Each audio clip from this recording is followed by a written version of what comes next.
Years of issues with in-laws. Any advice? You're gonna need it. Oh, so it's an advice one. My spouse and I have been together for almost 7 years. We share 2 children who are 4 and 5. Don't share them. Just give them. You know what? Keep them.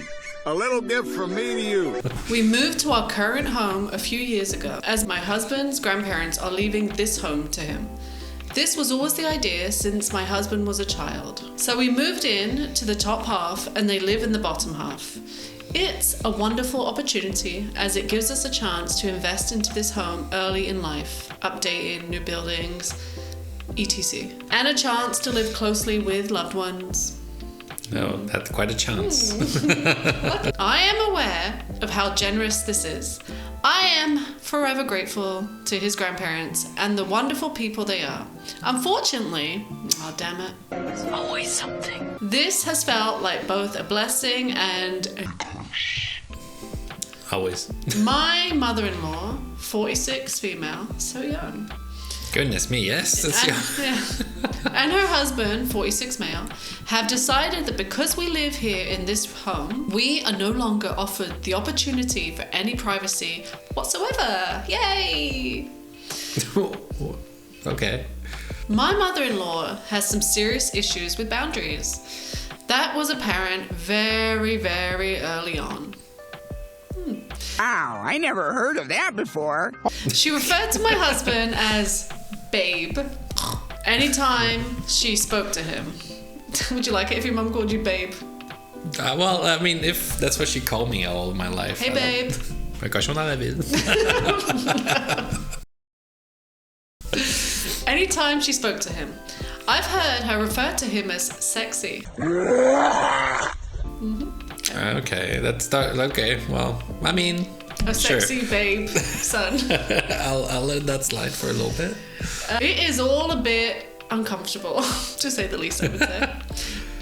But I looked past it because I'm aware some mothers are just very overbearing. There's overbearing and then there's calling your son sexy babe. Sexy babe. Over the course of our relationship, she mimicked everything I did, right down to dyeing her entire head and cutting her hair to match mine.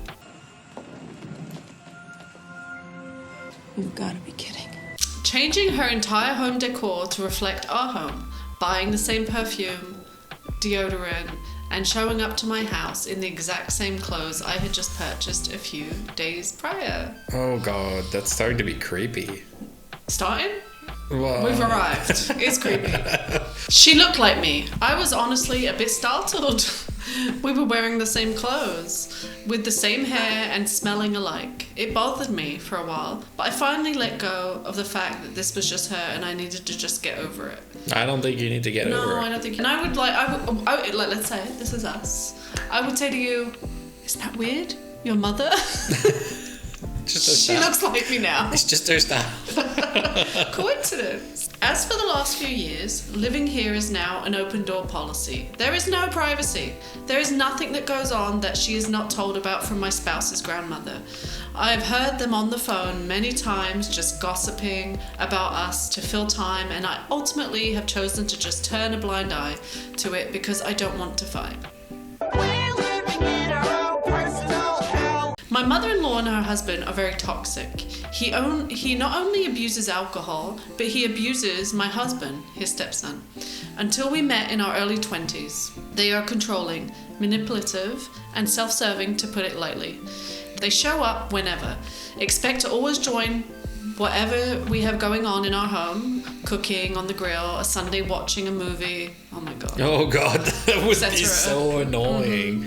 Imagine barging in while you're in your comfy pants on a couch with a blanket on, Oh, it eating sounds- popcorn. it's a night- Things are getting a little bit, comfortable. No. And then your in-laws come in to sit next to you. I don't understand how the husband is not noticing or intervening or saying something. Like, these are his people. Well, I she feel like mentioned he it's- was abused, but in what way? I don't know. If you do not want company, you're a terrible person who needs to think of others. My mother-in-law will text relentlessly or guilt trip her until she gets whatever it is she's wanting. I'm exhausted and at my actual wit's end. Sometimes I think packing up and moving would end the problem entirely. It probably wouldn't. Wouldn't? It would maybe help, but if they don't have boundaries. No, they but she won't. obviously thinks that this is her, I'm presuming, parents' home. Yeah. So she has the right to come in whenever she wants. Yeah, probably. It's very hard to live and never feel like your life is your own. Can be lived without people feeling entitled to your time and energy. They show up whenever, try to catch us here, and park behind us in the driveway and basically force us to see them if we want to leave our home. It's not right. Usually, my father-in-law is already a few beers in, so you never know what kind of mood he'll be in. He's not very pleasant to be around when he's drinking, which is very often. I feel this is violating any kind of boundary we have or would like to have. They don't believe in boundaries. I have talked to them, my husband has talked to them, and still it continues. We've argued before, and I ended up being the one to apologize to so the drama would end. Well, I mean, already, like, she's going to have to change that. Yeah, you can't apologize. No. Relentless texts, block them.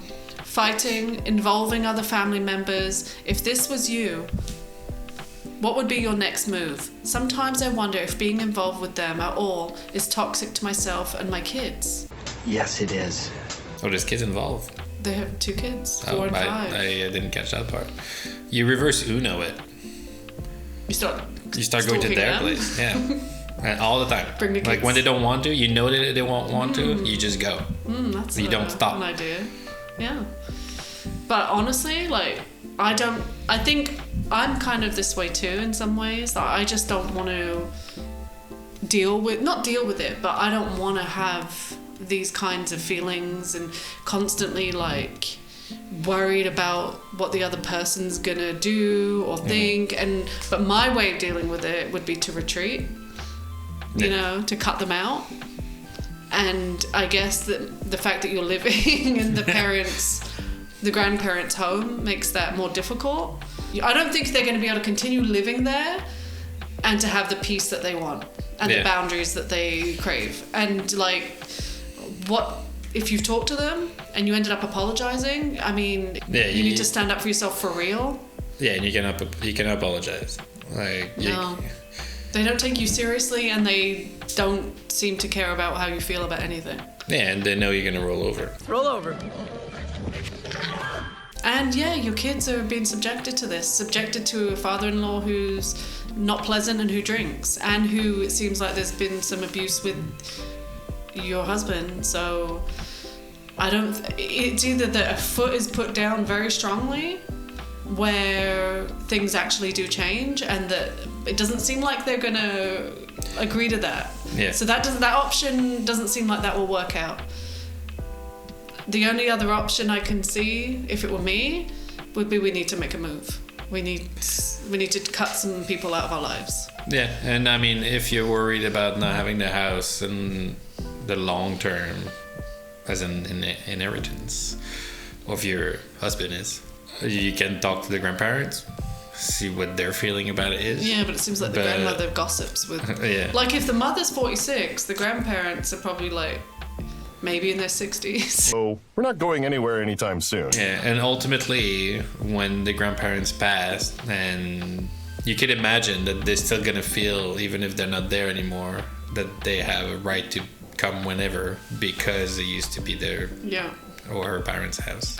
Unless you really put your foot down and you make changes of you will not come, I'm asking you to leave. They keep coming over without any kind of invitation. Yeah. You ask them to leave, maybe you need to crank it up a notch. Another notch! You're in my home and I don't want you in here.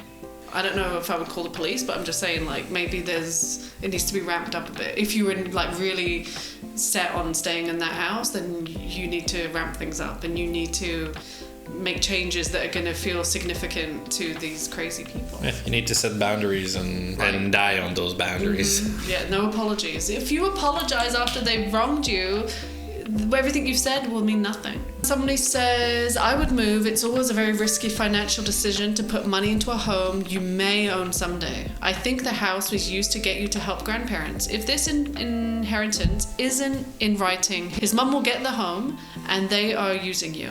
When mother-in-law blocks your car, can you imagine blocking them in? That's crazy. You haven't said much about the father-in-law other than he seems to be an alcoholic. But your mother-in-law seems to be a little bit Unhinged. with the dressing up like you. I would feel uncomfortable without the extra stuff. But on top of it, she wants to wear your skin. It's right? like a weird thing that she doesn't want to lose her son, but she dresses like you. It's I don't cool. know. Move This is far away and don't give the address. Either move or get serious about the harassing behavior that's been done to you. Thanks for coming. Subscribe. Bye. Meh.